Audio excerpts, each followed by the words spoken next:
Capítulo 349. La transfiguración en el monte Tabor y el epiléptico curado al pie del monte. Un comentario para los predilectos.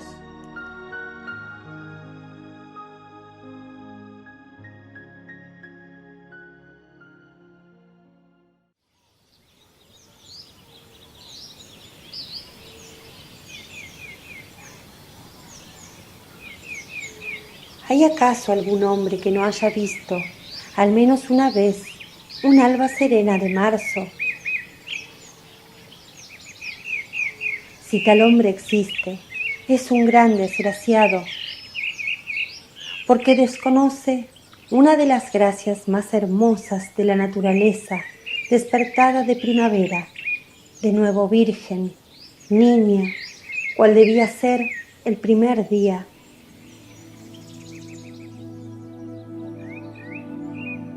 En esta gracia, que es pura en todos sus aspectos y cosas, desde las hierbas nuevas y cargadas de rocío, hasta las florecillas que se abren como niños que nacen ante la primera sonrisa de la luz del día,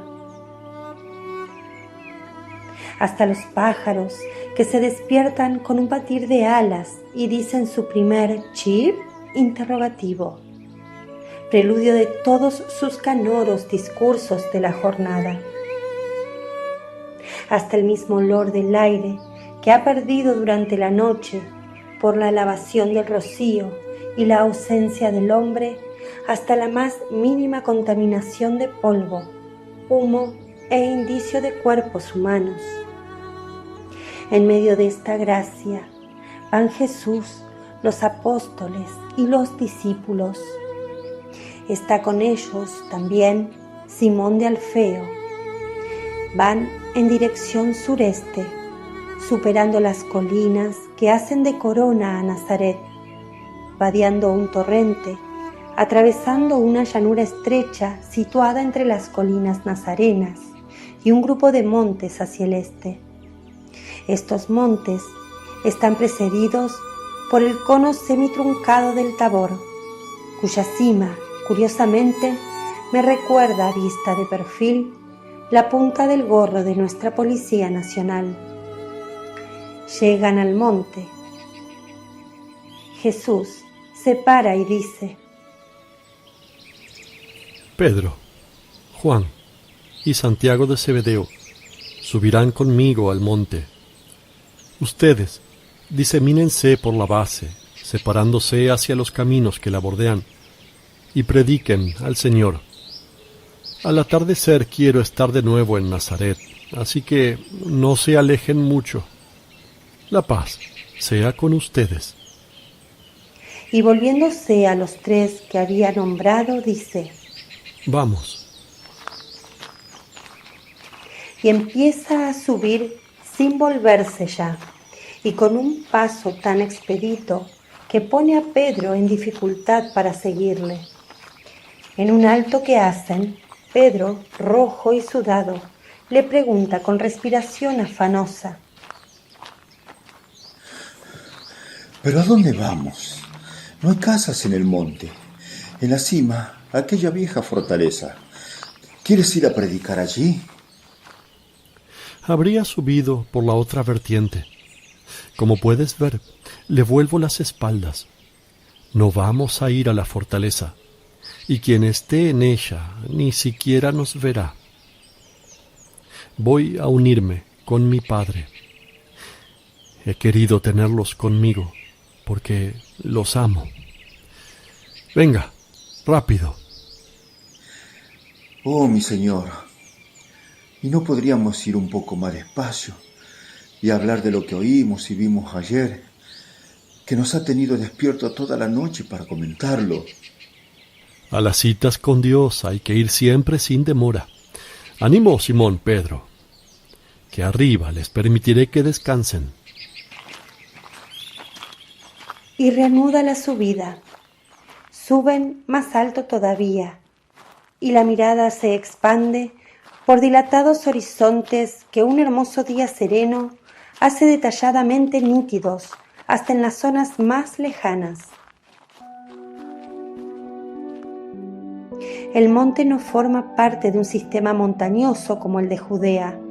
Se yergue aislado, teniendo, respecto al lugar en que nos encontramos, el oriente de frente, el norte a la izquierda, el sur a la derecha, y detrás, al oeste, la cima, que se alza unos centenares de pasos.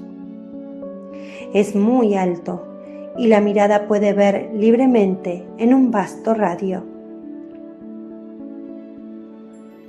El lago de Genesaret parece un recorte de cielo engastado en el verde de la tierra, una turquesa oval ceñida de esmeraldas de distintas tonalidades, un espejo trémulo que se riza con el viento leve y por el que se deslizan con agilidad de gaviotas las barcas con sus velas desplegadas, ligeramente inclinadas hacia la superficie azulina, con la misma gracia del vuelo cándido de una gaviota cuando sigue el curso de la onda en busca de presa. Luego de la vasta turquesa sale una vena de un azul más pálido en los lugares donde el guijarral es más ancho y más oscuro donde las orillas se estrechan y el agua es más profunda y opaca por la sombra que proyectan los árboles que crecen vigorosos junto al río, nutridos con su linfa. El Jordán parece una pincelada casi rectilínea en el verde de la llanura. A uno y otro lado del río, diseminados por la llanura, hay unos pueblecillos. Algunos de ellos son realmente un puñado de casas. Otros son más grandes, ya con aire de pequeñas ciudades. Las vías de comunicación son rugosidades amarillentas en el verde. Pero aquí, en la parte del monte, la llanura está mucho más cultivada y es mucho más fértil, muy bonita. Se ve a los distintos cultivos con sus distintos colores, sonreír al bonito sol que desciende del cielo sereno. Debe ser primavera, quizás marzo. Sí, si calculo la latitud de Palestina, porque veo los cereales ya altos, aunque todavía verdes, ondear como un mar glauco, y veo a los penachos de los más precoces de entre los árboles frutales colocar como nubecillas blancas y rosáceas sobre este pequeño mar vegetal, y luego prados enteramente florecidos por los altos henos, sobre los cuales ovejitas al pasto parecen pequeños cúmulos de nieve amontonadas acá o allá sobre la hierba. Al pie del monte, en las colinas que constituyen su base, bajas y breves colinas, hay dos pequeñas ciudadelas, una hacia el sur, la otra hacia el norte. La llanura ubérrima se extiende especial y más ampliamente hacia el sur. Jesús, después de una breve pausa al fresco de un puñado de árboles, pausa que sin duda ha sido concedida por piedad hacia Pedro, que en las subidas se cansa visiblemente, reanuda el ascenso. Sube casi hasta la cima, hasta un rellano herboso, con un semicírculo de árboles hacia la parte de la ladera. Descansen, amigos. Yo voy allí a orar.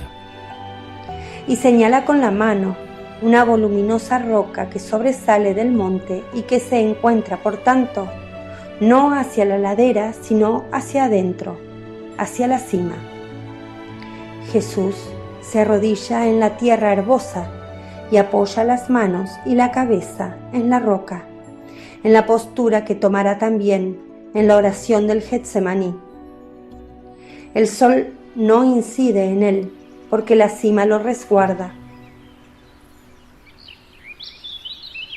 Pero el resto de la explanada herbosa está toda alegre de sol.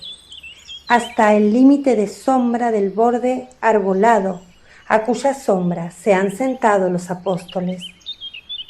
Pedro se quita las sandalias y las sacude para quitar el polvo y las piedrecitas, y se queda así, descalzo, con sus pies cansados entre la hierba fresca, casi echado, apoyada la cabeza como almohada en un matojo esmeraldino que sobresale más que los demás en su trozo de prado. Santiago hace lo mismo, pero para estar cómodo busca un tronco de árbol. En él apoya su manto y en el manto la espalda. Juan permanece sentado, observando al maestro. Pero la calma del lugar, el vientecillo fresco, el silencio y el cansancio lo vencen a él también y se le caen sobre el pecho la cabeza, sobre los ojos los párpados. Ninguno de los tres duerme profundamente. Están en ese estado de somnolencia veraniega que atonta.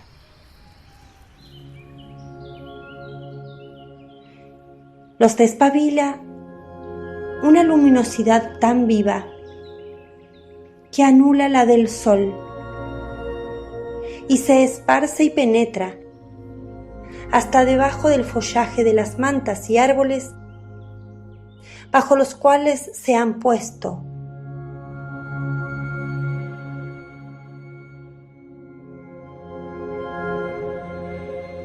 Abren estupefactos los ojos y ven a Jesús transfigurado.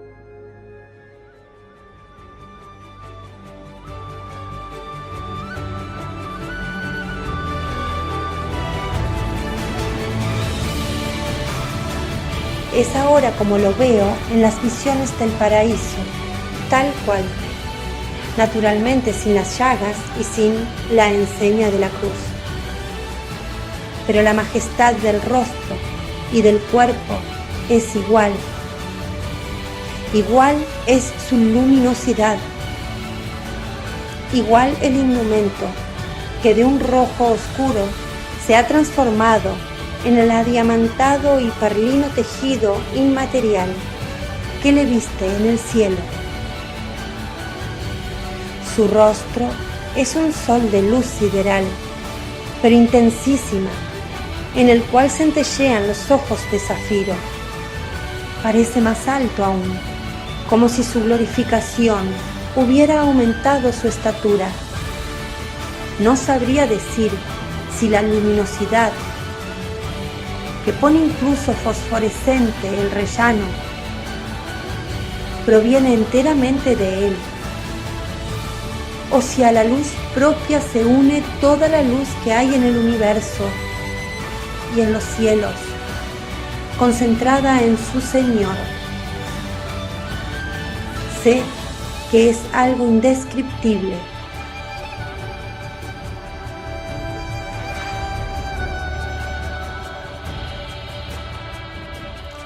Nota explicativa de María Valtorta sobre la transfiguración.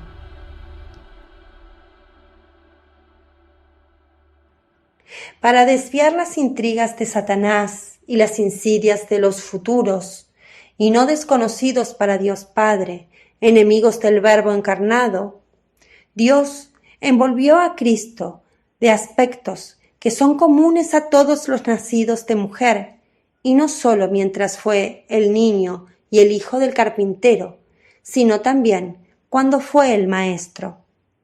Solo la sabiduría y los milagros lo distinguían de los demás, pero Israel, aunque en menor medida, conocía otros maestros, los profetas y obradores de milagros.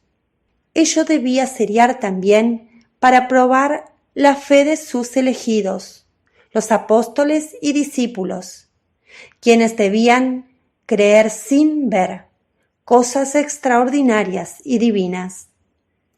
Así, veían al hombre docto y santo, que también hacía milagros, pero que en todo lo demás era similar a ellos en sus necesidades humanas. pero para confirmar a los tres, después de la tribulación sufrida por el anuncio de la futura muerte de cruz, Él ahora se manifiesta en toda la gloria de su naturaleza divina. Después de ello, ya no podía subsistir la duda que el anuncio de la muerte de cruz había insinuado en sus más cercanos seguidores. Habían visto a Dios en el hombre que sería crucificado. Era la manifestación de las dos naturalezas hipostáticamente unidas, manifestación innegable que no podía dejar dudas, y al Hijo Dios, que como tal se manifiesta, se une el Padre Dios con sus palabras y el cielo, representado por Moisés y Elías. Después de zarandear su fe por el anuncio de su muerte, Jesús restablece, es más, la aumenta, la fe de los tres apóstoles, transfigurándose. Y continúa el relato de la descripción. Jesús está ahora de pie. Bueno, diría incluso que está levantado del suelo, porque entre él y la hierba del prado hay como una luz en evaporación. Un espacio constituido únicamente por una luz, sobre el cual parece erguirse él, pero es tan viva que podría incluso engañarme. Y el no ver el verde de la hierba bajo las plantas de Jesús podría estar provocado por esta luz intensa que vibra y produce ondas como algunas veces se ve en los fuegos intensos. Ondas aquí de un color blanco, incandescente.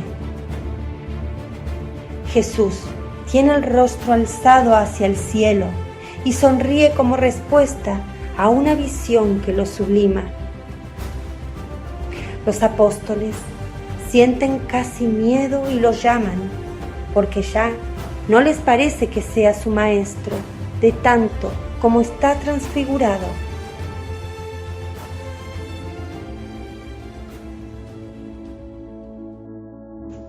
Maestro, maestro. Hablan bajo, pero con ansia. Él no oye. Está en éxtasis. Pedro está temblando. ¿Qué estarán viendo? Los tres se han puesto en pie. Querrían acercarse a Jesús, pero no se atreven. La luz aumenta todavía más, debido a dos llamas que bajan del cielo y se colocan a ambos lados de Jesús. Una vez asentadas en el rellano, se abre su velo y aparecen dos majestuosos y luminosos personajes. Uno más anciano, de mirada aguda y grave y con barba larga bipartida. De su frente salen cuernos de luz que me dicen que es Moisés. El otro es más joven, enjuto, barbudo y velloso, aproximadamente como el Bautista, al cual yo diría que se asemeja por estatura, delgadez, conformación y gravedad.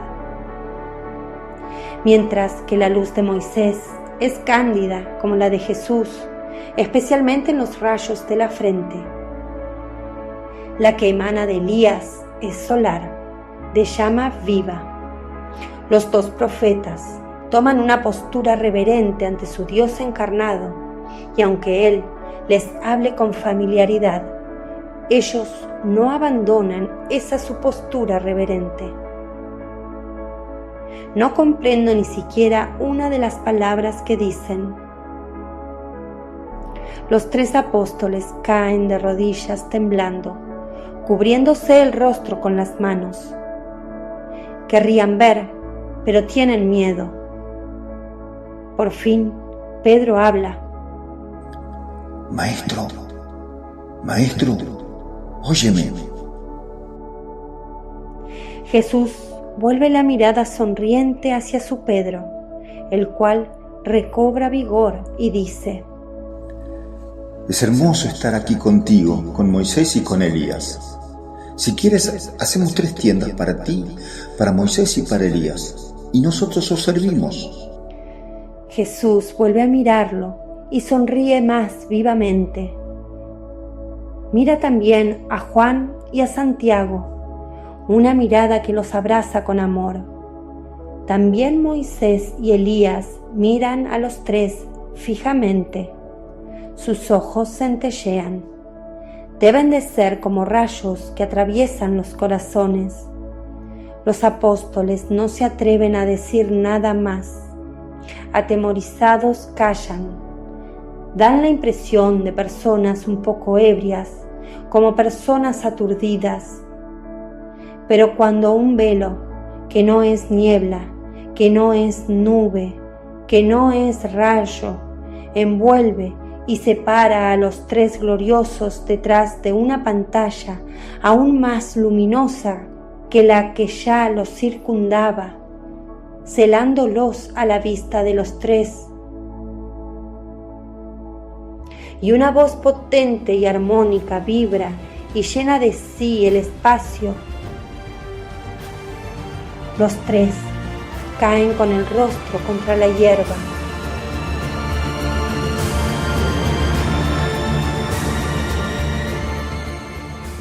Este es mi Hijo amado, en quien me he complacido. Escúchenlo.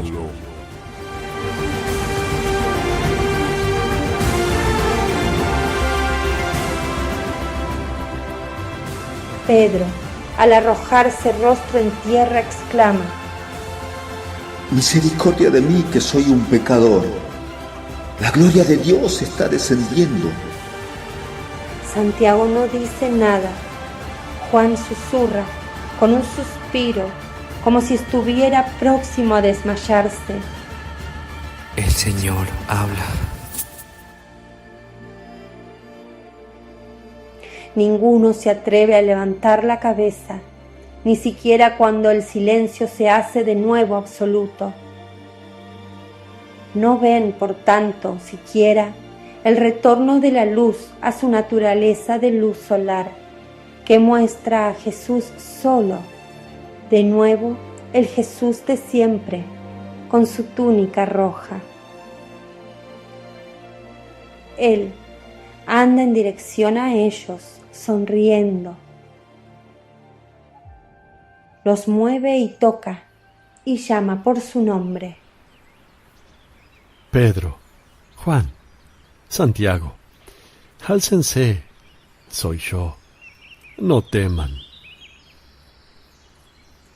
Los 3 no se atreven a levantar la cara e invocar misericordia para sus pecados, temiendo que sea el ángel de Dios queriendo mostrarles al Altísimo.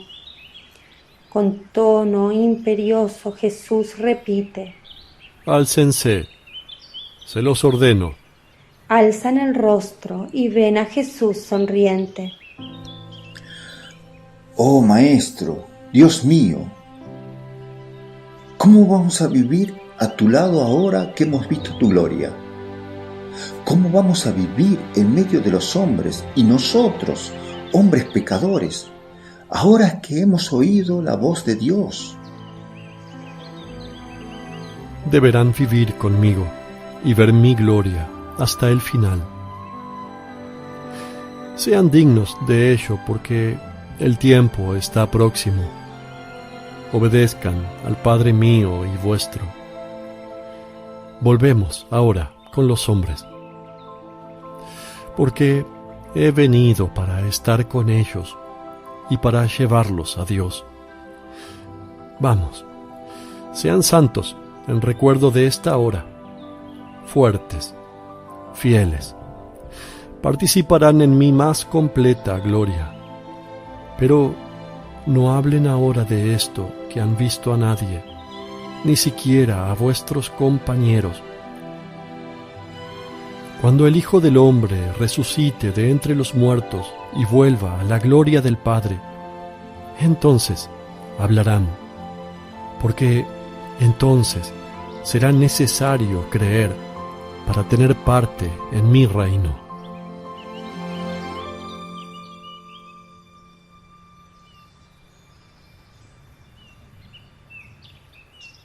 María Valtorta anota lo siguiente: pero no habléis ni siquiera a vuestros compañeros. La prudencia perfecta en Cristo.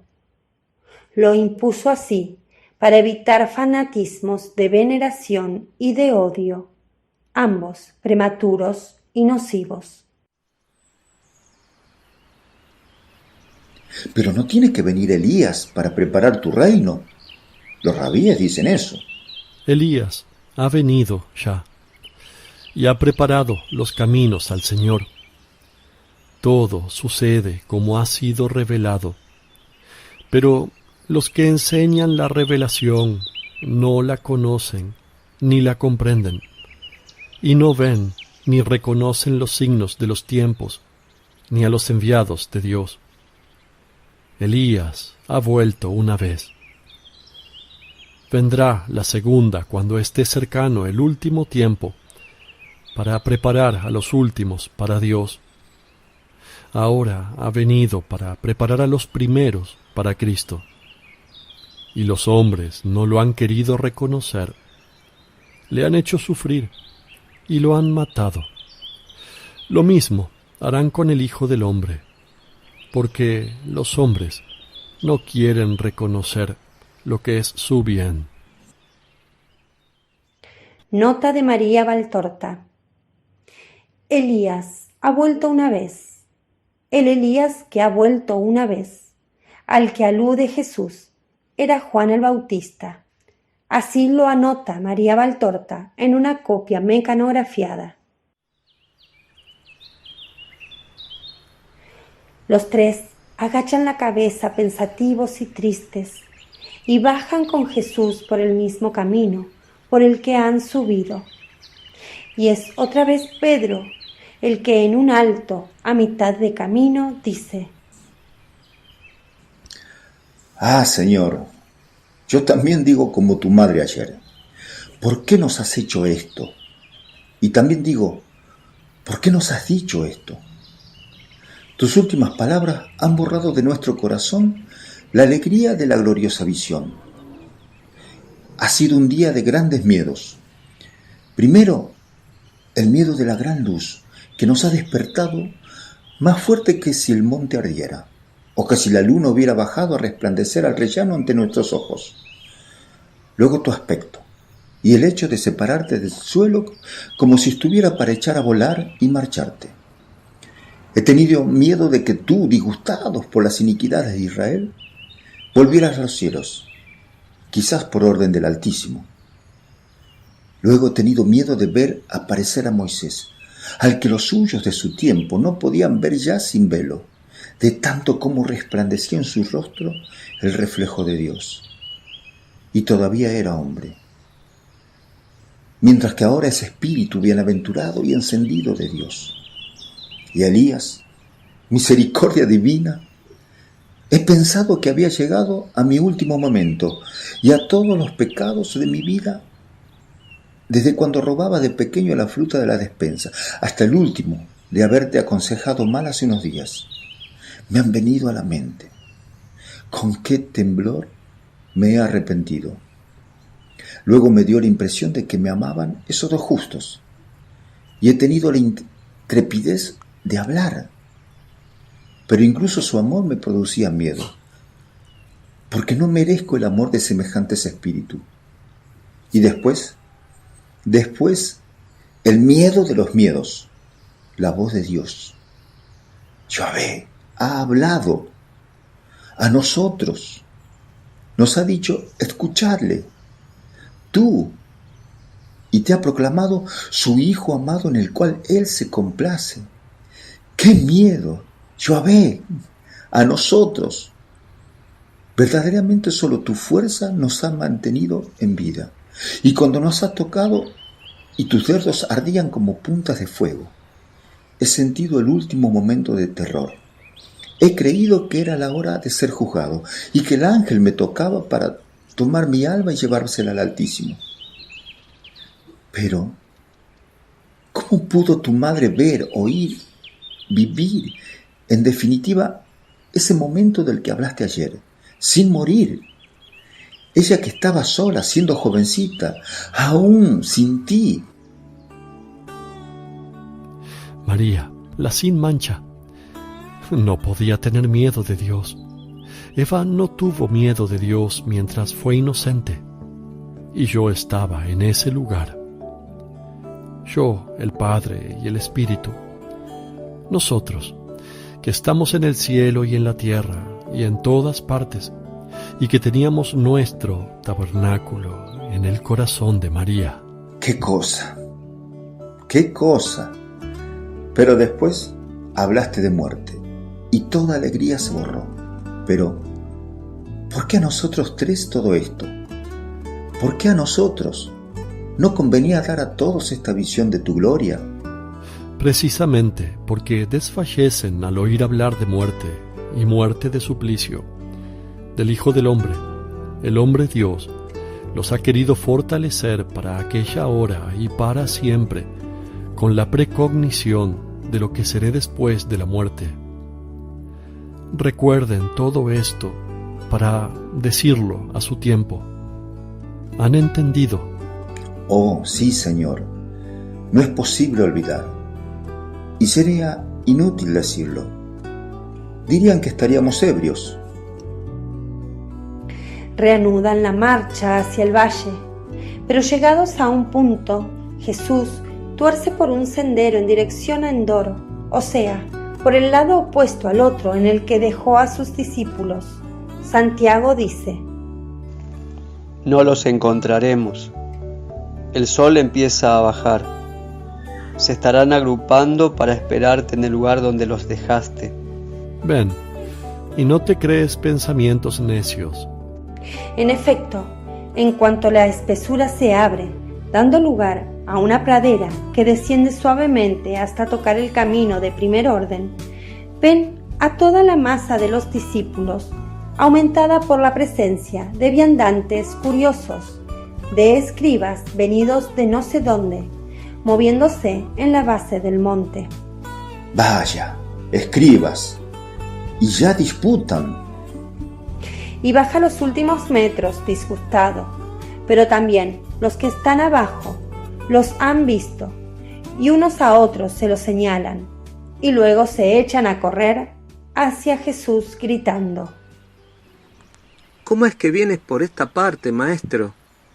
Estábamos para encaminarnos al lugar establecido, pero nos han entretenido en disputa los escribas y con sus súplicas un padre afligido. ¿De qué discutían entre ustedes? Por un endemoniado. Los escribas se han burlado de nosotros porque no hemos podido liberarlo. Lo han intentado de nuevo ya por vergüenza a Judas de Queriot, pero ha sido inútil. Entonces hemos dicho: inténtenlo ustedes. Han respondido: no somos exorcistas. Ha coincidido que pasaban algunos que venían de Caslot Tabor, entre los que había 2 exorcistas. Pero ellos tampoco nada. Aquí viene el padre a suplicarte, escúchalo. Un hombre, en efecto, se acerca suplicante, se arrodilla frente a Jesús, que se ha quedado en el prado, en pendiente, estando, pues, al menos 3 metros por encima del camino, y por tanto, bien visible a todos. Maestro, venía a Cafarnaúm con mi hijo, buscándote. Te traía a mi hijo infeliz para que lo liberaras. Tú que expulsas los demonios y curas toda enfermedad. Frecuentemente se apodera de él un espíritu mudo. Cuando se apodera de él, solo puede emitir gritos roncos, como un animal que se estuviera ahogando. El espíritu lo tira al suelo y él, en el suelo, se revuelca. Le crujen los dientes, echa espuma como un caballo que muerde el bocado y se hiere. O puede incluso morir por asfixia, o quemado o destrozado, porque el espíritu, más de una vez, lo ha arrojado al agua, al fuego, o lo ha tirado por las escaleras. Tus discípulos lo han intentado, pero no han podido. Oh Señor bueno, piedad de mí y de mi niño. Jesús centellea de poder mientras grita: Oh, generación perversa, oh, turba, satánica, legión rebelde, pueblo del infierno, incrédulo y cruel. ¿Hasta cuándo tendré que estar contigo? ¿Hasta cuándo tendré que soportarte? Se muestra majestuoso, tanto que se hace un silencio absoluto y cesan las risitas maliciosas de los escribas. Jesús dice al Padre: Levántate y tráeme a tu hijo. El hombre se marcha y regresa con otros hombres. En medio de estos viene un muchacho de unos 12 o 14 años, un muchacho guapo, pero con una mirada un poco cretina, como si estuviera aturdido. En su frente rojea una herida alargada. Más abajo se ve una cicatriz vieja, blanquecina. Nada más ver a Jesús, que lo está mirando fijamente con sus ojos magnéticos, lanza un grito ronco y se contuerce todo su cuerpo convulsivamente y cae al suelo echando espuma y girándole los ojos de forma que se ve solamente el bulbo blanco, mientras se revuelca por el suelo con una típica convulsión epiléptica. Jesús se acerca unos pasos para llegar a su lado y dice: ¿Desde cuándo le sucede esto? Habla fuerte, que todos te oigan. Y el hombre, gritando mientras se va estrechando el círculo y los escribas se ponen más arriba de Jesús para dominar la escena, dice: Desde niño, ya te he dicho que a menudo cae en el fuego, en el agua o desde las escaleras o desde los árboles, porque el espíritu lo asalta desprevenidamente y lo empuja con violencia para acabar con él. Está todo lleno de cicatrices y quemaduras. Ya no es mucho que no se haya quedado ciego a causa de las llamas de la lumbre. Ningún médico, ningún exorcista, ni siquiera tus discípulos lo han podido curar. Pero tú sí, como creo firmemente, puedes algo. Ten piedad de nosotros y socórrenos. Si puedes creer así, todo me es posible, porque todo se le concede al que cree. Oh Señor, claro que creo, pero si no creo todavía suficiente, aumenta mi fe, para que sea completa y obtenga el milagro. El hombre llora de rodillas junto al hijo, que padece más convulsiones que nunca. Jesús se endereza, retrocede 2 pasos, y mientras la muchedumbre más que nunca restringe su círculo, grita fuerte: Espíritu maldito, que haces sordo y mudo al niño y lo atormentas, te ordeno que salgas de él y no vuelvas a entrar nunca. El niño, a pesar de su postura, está echado en el suelo, da unos botes espantosos, haciendo presión contra el suelo con la cabeza y los pies, en forma de arco, y lanza gritos no humanos. Un último salto con el que se vuelve boca abajo y golpea la frente y la boca contra una roca que sobresale de la hierba. Esta se pone roja de sangre. Luego se queda inmóvil. Se ha muerto. ¡Pobre niño! Y los escribas, riéndose burlonamente, dicen: Buen servicio te ha hecho el Nazareno. Maestro, ¿cómo es esto? Esta vez Belcebú te ha hecho quedar mal. Y se echan a reír venenosamente. Jesús no responde a nadie, ni siquiera al Padre, que ha dado la vuelta a su Hijo y ahora le está secando la sangre de la frente herida y de los labios heridos, gimiendo, invocando a Jesús. Pero el maestro se inclina y toma de la mano al niño. Y éste abre los ojos dando un fuerte suspiro, como si se despertase de un sueño. Luego se sienta y sonríe. Jesús lo acerca hacia sí, le hace ponerse de pie y se lo entrega a su padre, mientras los presentes gritan de entusiasmo y los escribas huyen seguidos de las burlas de la gente. Y ahora, vamos. Y Jesús despide a la gente, costea al lado del monte y va al camino recorrido por la montaña. Dice luego Jesús: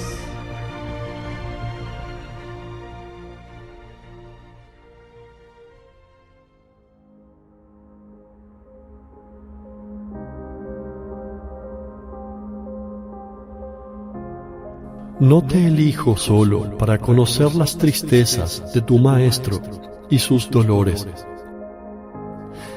Quien sabe estar conmigo en el dolor, debe tener parte conmigo en la alegría. Quiero que tengas delante de tu Jesús, que se muestra, los mismos sentimientos de humildad y arrepentimiento de mis discípulos. Jamás soberbia. Serías castigada, perdiéndome. Continuo recuerdo de quién soy yo y de quién eres tú. Continuo pensamiento de tus faltas y de mi perfección, para tener un corazón lavado por la contrición, pero al mismo tiempo también mucha confianza en mí. He dicho, no teman, álcense, vamos. Vamos con los hombres, porque he venido para estar con ellos. Sean santos, fuertes y fieles en recuerdo de esta hora. Te lo digo a ti también, y a todos mis predilectos de entre los hombres, a los que me tienen de forma especial. No tengan miedo de mí. Me muestro para elevarlos, no para reducirlos a cenizas. Álcense, que la alegría del don les dé vigor y no los embote en el sopor del quietismo, creyéndose ya salvados porque les haya mostrado el cielo. Vamos juntos a los hombres. Los he invitado a obras sobrehumanas, con sobrehumanas visiones y lecciones, para que puedan servirme más de ayuda. Los asocio a mi obra, pero yo no he conocido ni conozco descanso, porque el mal no descansa nunca, y el bien debe estar siempre activo para anular lo más que se pueda la obra del enemigo. Descansaremos cuando el tiempo llegue a su cumplimiento. Ahora es necesario caminar incansablemente, obrar continuamente, consumirse infatigablemente por la mies de Dios. Que mi continuo contacto los santifique, mi continua lección los fortalezca, mi amor de predilección los haga fieles contra toda insidia. No sean como los antiguos rabíes, que enseñaban la revelación y luego no le prestaban fe, hasta el punto de que no reconocían los signos de los tiempos, ni a los enviados de Dios. Reconozcan a los precursores de Cristo en su segunda venida, porque las fuerzas del anticristo están en marcha, y haciendo una excepción a la medida que me he impuesto, porque sé que beben de ciertas verdades no por espíritu sobrenatural, sino por sed de curiosidad humana. Les digo en verdad que lo que muchos creerán victoria sobre el anticristo, paz ya próxima, no será sino un alto para dar tiempo al enemigo de Cristo de recuperar fuerzas, curarse las heridas, reunir su ejército para una lucha más cruel. Reconozcan ustedes que son las voces de vuestro Jesús, del Rey de Reyes, del fiel y veraz, que juzga y combate con justicia, y será el vencedor de la bestia y de sus siervos y profetas. Reconozcan vuestro bien y síganle siempre. Que ningún engañoso aspecto los seduzca y ninguna persecución los aterre. Diga vuestra voz mis palabras, sea vuestra vida para esta obra. Y si tienen destino en la tierra común con Cristo, su precursor, y Elías, destino cruento o atormentado por vejaciones morales, sonrían a vuestro destino futuro y seguro, el que tendrán en común con Cristo, con su precursor, con su profeta, iguales en el trabajo, en el dolor, en la gloria. Aquí, yo maestro y ejemplo. Allí, yo premio y rey. Tenerme será vuestra bienaventuranza. Será olvidar el dolor. Será algo que para hacérselos comprender, ninguna revelación es suficiente, porque la alegría de la vida futura es demasiado superior a la posibilidad de imaginar de la criatura que todavía está unida a la carne. Y con estas palabras, todo termina.